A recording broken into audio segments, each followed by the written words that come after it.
Hello everyone, welcome to my page Food Hulk and welcome to my new vlog. Recently আমরা চলে এসেছি সিলেটে, আর যেখানে যাব সেখানকার বিখ্যাত কোনো খাবার ট্রাই করব না তা তো হতেই পারে না। সিলেটের বেশ কিছু রেস্টুরেন্টের মধ্যে ওয়ান অফ দ্য হাইপড রেস্টুরেন্টে আমরা চলে গিয়েছিলাম সেদিন, যার নাম হচ্ছে পানশি। তো যেই সিলেটের বিখ্যাত সাতকরা গরুর মাংস অর্ডার দিয়ে দিলাম, আর সাথে ছিল কয়েক রকমের ভর্তা, ভাজি, শুটকি প্লাস হচ্ছে পুঁটি মাছ চচ্চড়ি। তো খাওয়া শুরু করলাম। অনেক দিন ধরেই এই সিলেটের সাতকরা গরু মাংসর খুবই ক্র্যাভিং হচ্ছিল।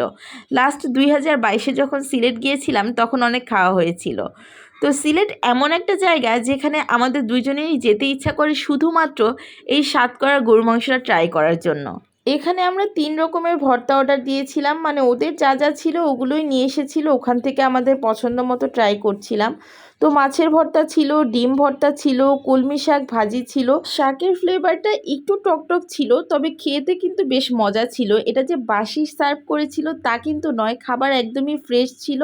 বাট ওরা বলল এটার টেস্ট নাকি এরকমই হয়ে থাকে। তো আমার কাছে শাক ভাজিটাও খুব মজা লেগেছে।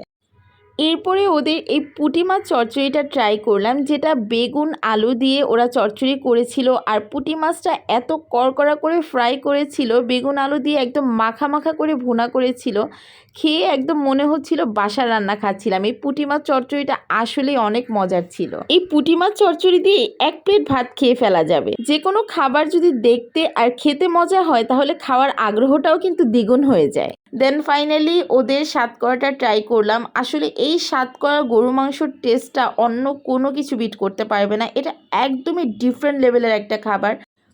এর আগে গরুর মাংসের যতগুলো আইটেম ট্রাই করেছি, লাইক নর্মালি যেভাবে আমরা গরুর রেজালা করি বা কালা ভুনা, দেন হচ্ছে গিয়ে চুই ঝাল, গরুর সাদা মাংস বা কোরমা, মেজবানি গরুর মাংস, আমি বলবো সব কিছুর চাইতে এই সাতকরা গরুর মাংসর টেস্টটা একদমই ডিফারেন্ট।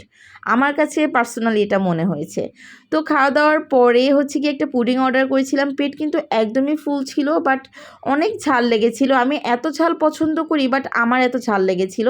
তো ভাবলাম এই পুডিংটা ট্রাই করি। পুডিংটা ট্রাই করার পরে আমার মনে হলো, আমি জাস্ট রিগ্রেট ফিল করছিলাম যে আমি কেন এই পুডিংটা অর্ডার দিয়েছিলাম। মানে টোটালি ওরা পুডিং মেকই করতে পারে না, গুঁড়ো দুধ দিয়ে কেকের মতো করে পুডিংটা বানিয়ে রেখেছিল। তো এত মজার একটা স্বাদ করা গরু মাংস দিয়ে ভাত খাওয়ার পরে এই পুডিংটা খেয়ে আমার জাস্ট রুচিটাই নষ্ট হয়ে গিয়েছিল। তো কেউ গেলে মাস্ট বি এই পুডিংটা ট্রাই করবেন না।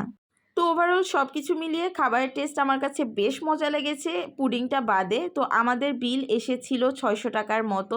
তো আমার কাছে একদমই অর্ধিত মনে হয়েছে। তো সিলেটে গেলে মাস্ট বি এই সাতকরা গরুর মাংস পানশিতে অবশ্যই ট্রাই করবেন।